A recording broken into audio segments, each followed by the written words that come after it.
Bonjour et bienvenue dans ce nouveau numéro du Journal des Biotech. Dans notre point d'actu, nous passerons en revue avec Jamila El-Bougrini, analyste biotech chez Invest Securities. 3 dossiers, Valneva, Oncodesign et NFL Biosciences. Et notre entretien sera consacré à Lloyd Diamond, directeur général de Pixium Vision, le Journal des Biotech. C'est parti.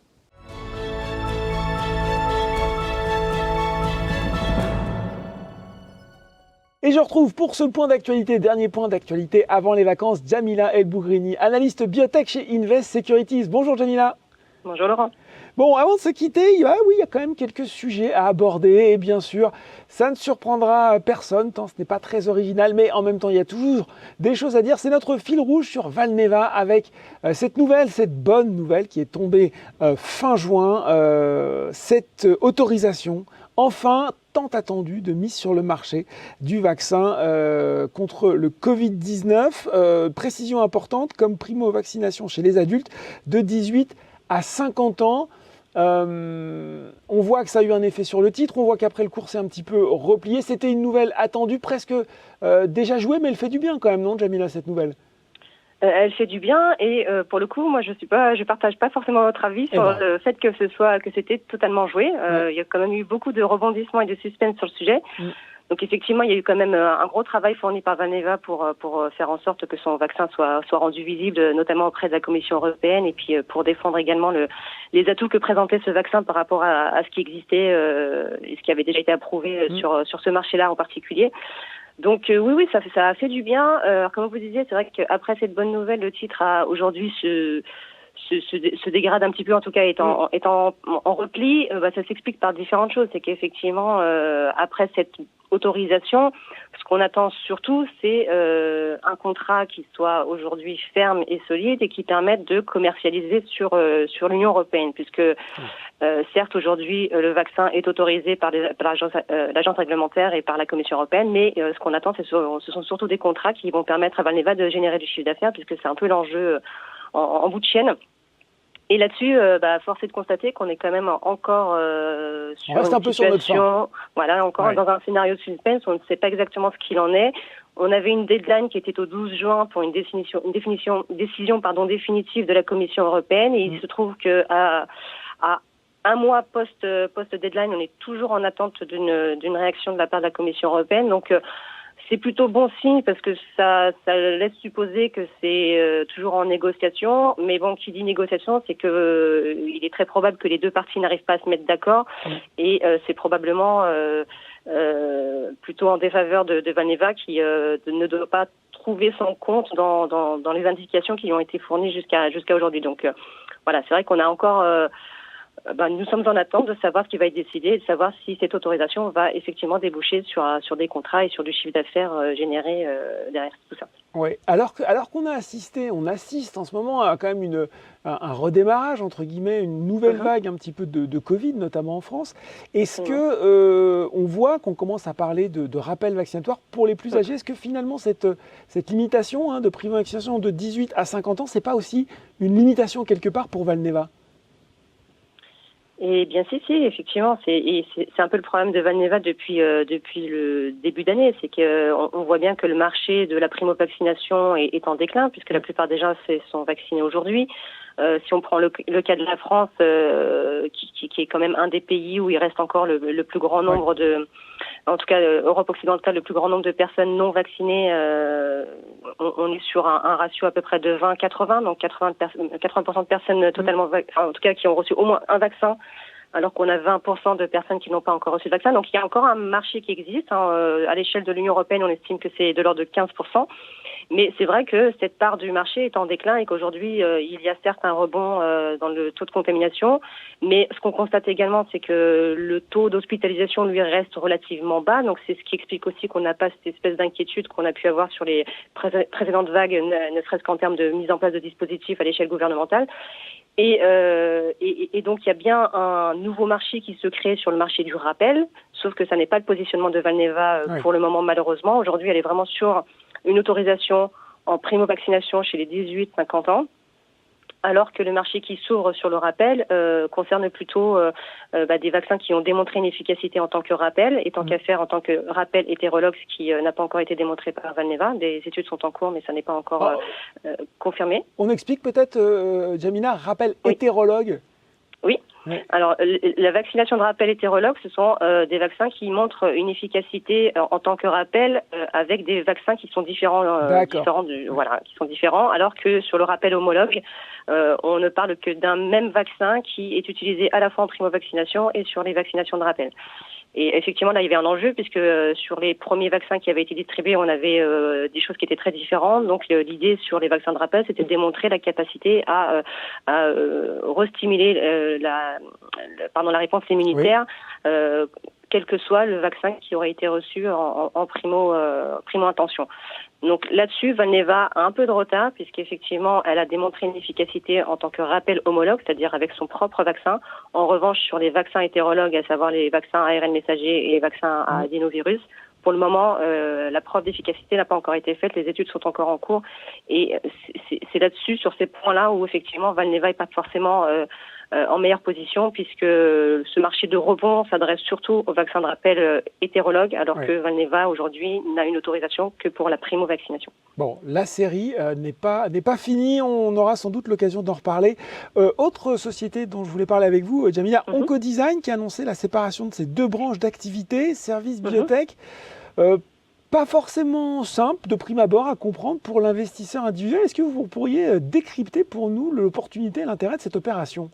Alors effectivement, ça n'est pas simple non plus pour un investisseur institutionnel. Parce que Oncodesign est une société qui est très ambitieuse en termes d'activité et c'est vrai qu'elle avait une complexité en termes d'activité qui rendait la lecture de cette société en termes de positionnement assez compliqué. Et c'est vrai que la décision de splitter les deux activités services, donc qui est l'unité, la business unit en tout cas aujourd'hui, qui est rémunératrice, avec les activités qui sont plus orientées biotech, intelligence artificielle exactement, donc plus R&D, est très bien venue puisque ça permet d'avoir une meilleure lecture du positionnement de la société et donc de mieux appréhender chacune des activités de la société. Donc effectivement, le deal qui a été réalisé, c'est que après cette scission d'activité pour avoir deux business units distinctes, l'idée c'est que chaque détenteur d'une action d'Oncodesign dans son état actuel deviendra détenteur d'une action de la filiale biotech IA qui va être baptisée OPM. Donc Oncodesign, le nom m'échappe, c'est Predictive Medicine. Ah, c'est ça, exactement. C'est pour la médecine prédictive, voilà. Ouais. Donc ça effectivement, donc il y aura une action pour une action et en plus la business unit service, donc qui du coup aujourd'hui s'appelle ODS pour Oncodesign Service, sera reprise par un acteur qui s'appelle Edmond Rothschild Equity Strategies, qui va faire l'acquisition d'un bloc normalement sur le mois d'août de d'un peu plus de 52%, et l'idée c'est de pouvoir dès le mois d'août commencer un apport partiel d'actifs pour que la totalité du capital soit repris par cette entité, et l'objectif final c'est qu'une OPA soit réalisée d'ici la fin de l'année et qu'on ait une décote. L'objectif c'est de faire que cette business unit service soit décotée pour que ne reste sur la cote que la partie biotech et intelligence artificielle. Oui, quand vous dites décoter, c'est sorti de la cote en fait, c'est ça. Exactement. Bonne nouvelle donc, quand je vous écoute, peut-être? Plutôt une bonne nouvelle, effectivement, parce que comme je vous le disais, en termes de visibilité et de lecture, c'est beaucoup plus simple. Je crois que d'un point de vue aussi investissement, on a des tendances même en termes d'investissement, sur les stratégies d'investissement. C'est vrai qu'il y a un peu comme dans la recherche, c'est-à-dire qu'il y a des tendances en termes de technologie où il y a des choses qui ressortent un peu du lot et puis on a toujours des nouvelles choses qui arrivent. C'est pareil en termes d'appréciation de business model. Fut un temps où les business models un peu mixtes, où on avait une combinaison de services avec des plateformes et de R&D étaient plutôt appréciés. Voilà. Et depuis quelques années, ça n'est plus le cas. Et c'est vrai que les investisseurs préfèrent avoir une lecture assez simple des business models avec plutôt des pure players en phase 2. Parce que du coup, c'est plus simple en fait à appréhender et c'est plus simple à valoriser également. Donc là, c'est un peu le cas de Oncodesign qui, comme on le disait en introduction, était une société très ambitieuse parce elle évolue dans plusieurs activités, domaines d'activité et d'expertise. Et là, le fait qu'elle simplifie son business model, c'est une bonne chose, mais en termes aussi en termes financiers, c'est aussi une bonne chose parce que la société, du coup, a été valorisée hors biotech et intelligence artificielle à 100 millions d'euros. Ce qui fait qu'effectivement, on a un cours de bourse qui a explosé. Qui a bien réagi, tout à fait. Voilà, qui a très bien réagi, puisque la valorisation en question permettait en fait une action qui était appréciée à 14,4 euros, là où la société cotait à 9,17 euros. Ouais. Donc on a quand même effectivement un upside assez important. Donc c'est plutôt une bonne nouvelle pour les détenteurs d'actions Oncodesign dans l'absolu, absolument. Bon, voilà, plus simple à apprécier, plus simple à valoriser. Je voulais terminer par NFL Biosciences. On rappelle peut-être une société qui a été introduite il y a un tout petit peu plus d'un an, qui est spécialisée dans la recherche et le développement de médicaments destinés à lutter contre l'addiction au tabac avec des agents botaniques et pharmaceutiques. J'en parle parce que, voilà, je le disais, c'est presque l'anniversaire de son entrée en bourse.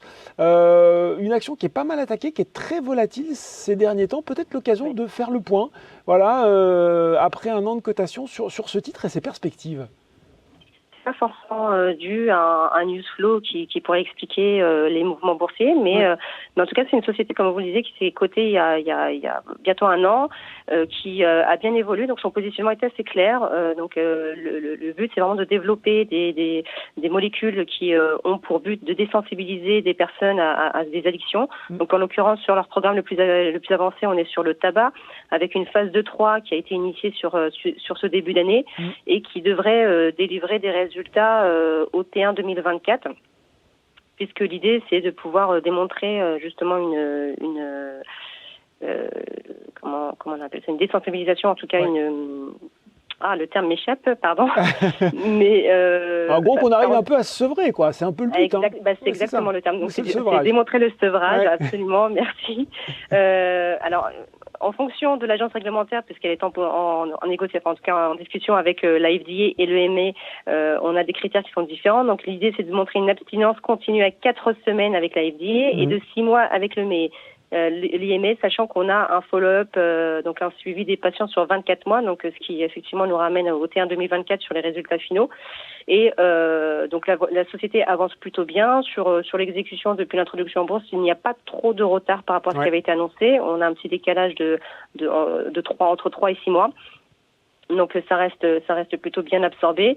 Et puis elle avance également sur le reste de son pipeline, puisqu'elle a 2 autres produits qui sont aujourd'hui au stade préclinique, donc avec le NFL 201 et le NFL 301, sur lesquels elle a réussi à faire des choses pas trop mal, puisqu'elle a un partenariat sur le 301 qui est destiné à la dépendance à l'alcool. Donc là, elle a un deal qui a été annoncé en février 2022 avec une société qui s'appelle Athena Pharma. Et l'objectif, c'est d'atteindre la preuve de concept clinique et de démarrer une étude clinique en 2022, puisqu'ils ambitionnent d'obtenir une IND, donc une autorisation de lancement clinique de la part de la FDA cette année. Et sur le 201, l'idée, c'est d'adresser le sevrage tabac-cannabis. Et là, pareil, ça avance plutôt bien et il est peu probable qu'il démarre une étude clinique sur cette année, mais ça devrait peut-être démarrer sur 2023. Donc voilà, une société qui a un positionnement très clair, qui avance plutôt bien sur ses différents programmes, qui a une visibilité financière qui est plutôt confortable puisque ça pousse jusqu'au T2 2023, sachant qu'il n'est pas impossible qu'elle réussisse à renforcer sa trésorerie avec des financements non dilutifs. Oui. Parce qu'il est question justement d'un lancement d'études complémentaires aux États-Unis sur le NFL 101, donc celui qui adresse le tabac, et qui serait partiellement financé par le NIDA, donc qui est le National Institute of Drug Abuse aux États-Unis, et qui pourrait venir compléter la trésorerie et permettre à la société de pousser un peu plus loin son développement. Donc voilà, société qui est plutôt confortable en termes de cash et qui avance plutôt bien et qui est intéressante à suivre. Certes, avec ce comportement boursier relativement il faut s'accrocher quand même, parce que ça bouge beaucoup. Ça tangue beaucoup, effectivement, mais voilà, à l'approche de certains catalyseurs, ça peut être des opportunités assez intéressantes à jouer, avec le risque évidemment que comporte comporte d'investir un titre qui est volatile à ce point-là. Oui. Voilà, ça, de toute façon, tous les investisseurs en biotech le savent. Merci beaucoup, Jamila, en tout cas, pour ce point sur ces 3 valeurs. Et puis, je vous souhaite de bonnes vacances. Merci beaucoup, Laurent. À vous également. Merci. Tout de suite, dans le journal des biotech, c'est l'interview.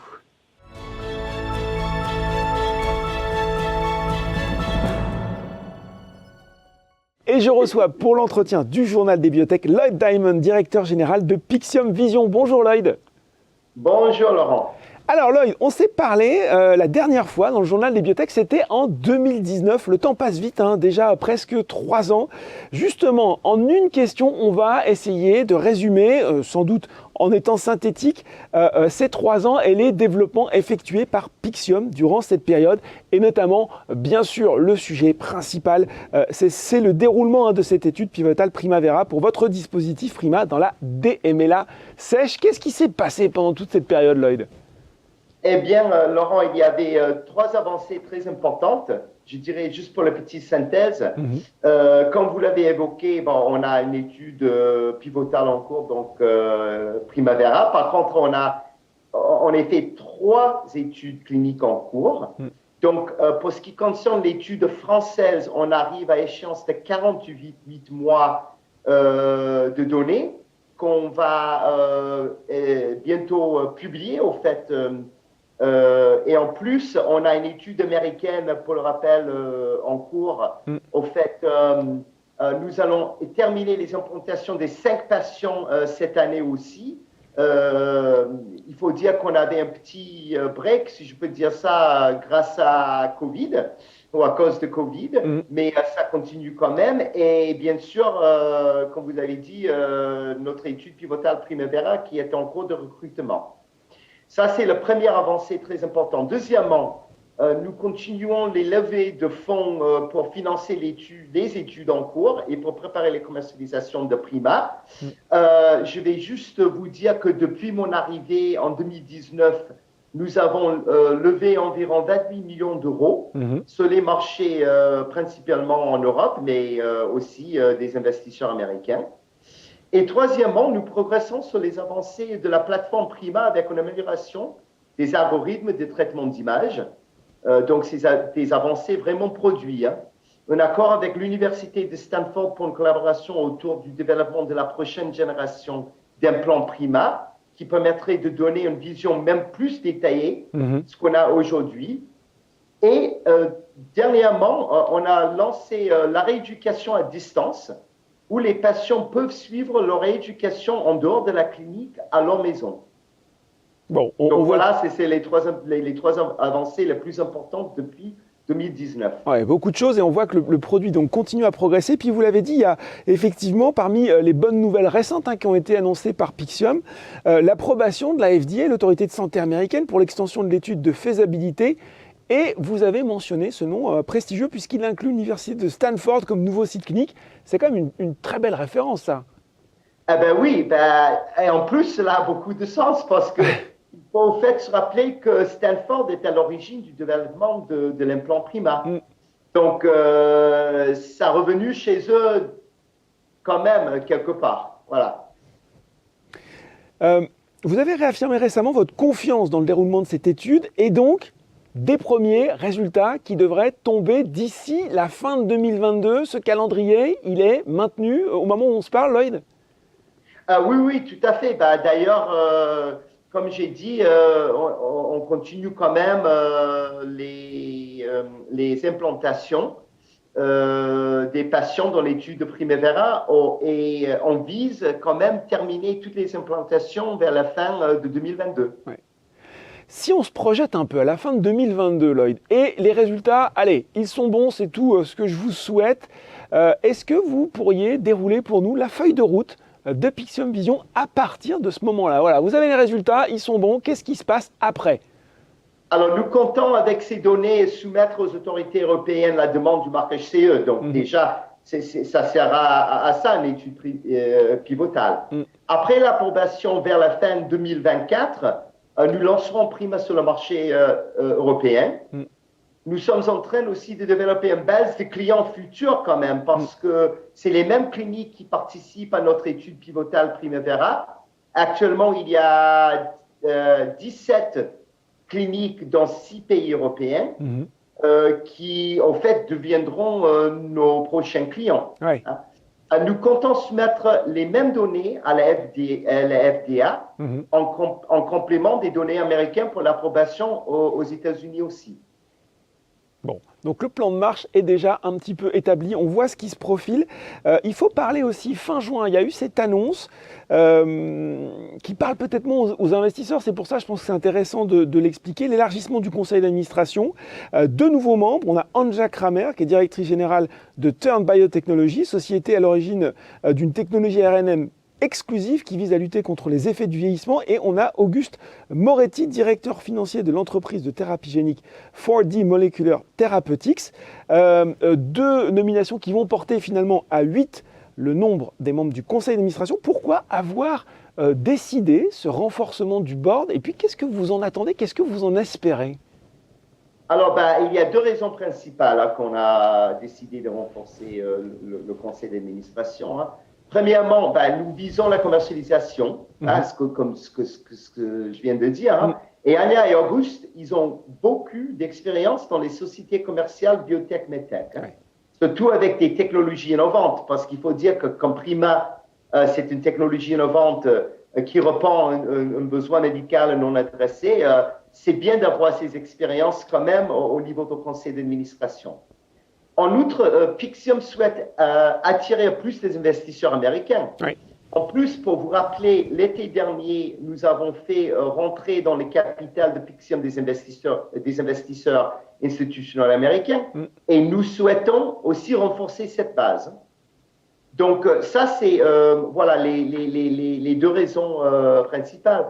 Mais on espère avoir de ces deux profils, au fait, je veux dire, peut-être deux ou trois objectifs. C'est-à-dire que déjà, je connais Anja pour plusieurs années. On a travaillé ensemble sur des projets aux États-Unis, et nous voulions aussi ajouter à notre conseil d'administration plus d'expérience des marchés publics américains et renforcer nos relations avec les investisseurs américains. Donc, ça a beaucoup de sens à ce stade de Pixium, du développement de Pixium. Bon voilà, renforcement de la position auprès des investisseurs américains. On voit que vous êtes justement un peu en écho à la question précédente, en train de construire la stratégie de Pixium. Est-ce qu'il y a des rendez-vous que vous donnez aux investisseurs avant la fin 2022, donc avant peut-être les résultats de l'étude pivotale? C'est-à-dire que nous participerons quand même à plusieurs événements financiers en France, Angleterre et les États-Unis. Et tous ces événements seront systématiquement annoncés par des communiqués de presse et sur notre site web. Donc, oui, au fait, on a pas mal d'avancées attendues, je dirais, d'ici fin 2022. Et donc, ça sera l'occasion de communiquer avec nos investisseurs en Europe et aux États-Unis. Au niveau trésorerie, où en est Pixium aujourd'hui, Lloyd? Nous avons annoncé en avril que nous avions quasiment 10,6 millions d'euros en caisse, ce qui nous donne une visibilité financière jusqu'à la fin de 2022. Bon. On voit donc que les résultats, effectivement, ça va être une période importante pour Pixium. Il faut aussi qu'on finisse peut-être sur le cours de bourse, très attaqué dernièrement, sans finalement qu'aucune mauvaise nouvelle ne vienne contredire les bons résultats qui avaient été communiqués en octobre dernier et qui avaient d'ailleurs poussé le titre à la hausse à ce moment-là. Comment vous analysez ce repli? C'est quoi? C'est l'inquiétude globale finalement des marchés dont même quand on est une medtech qui tient sa feuille de route, qui tient son plan de marche, on se retrouve aussi sanctionné? Oui, malheureusement c'est le cas. C'est ça, c'est un peu l'injustice. Oui, mais voilà, biotech et medtech françaises, les marchés sont très compliqués depuis les derniers 12 mois, on le sait bien. Entre le Covid, la guerre en Ukraine, hausse des taux d'intérêt et maintenant crainte d'une récession, on a beaucoup qui jouent contre nous. Mais je dois dire juste, Laurent, que malgré tout cela, le titre avait quand même une meilleure performance d'environ 7% que l'indice biotech et XPI sur les derniers 18 mois. Donc, c'est vrai que malheureusement, il y avait quand même une baisse, on ne peut pas non plus le nier, mais par rapport à l'indice, on a quand même une meilleure performance. Et il faut aussi dire que nous annoncerons d'autres étapes importantes cette année que les investisseurs dans Pixium vont bien apprécier. Donc, on espère que les marchés au public vont apprécier les avancées de Pixium. Bon, Lloyd, qu'est-ce que je vous souhaite? Des bonnes vacances, un peu de repos, et puis on se retrouve. Vous revenez nous parler fin 2022? Ah, bah oui, avec plaisir. Je suis toujours être ravi sur le plateau avec vous, Laurent. Donc, merci beaucoup. Hein. Bon, parfait. Eh bien, écoutez, merci beaucoup, Lloyd. Et puis, on se retrouve, je l'espère, fin 2022. Merci. Merci. Au revoir. Le journal des biotech, c'est fini. On prend nous aussi nos vacances. Il y aura peut-être un numéro exceptionnel. Et puis sinon, on se retrouve en septembre. Merci et à très bientôt.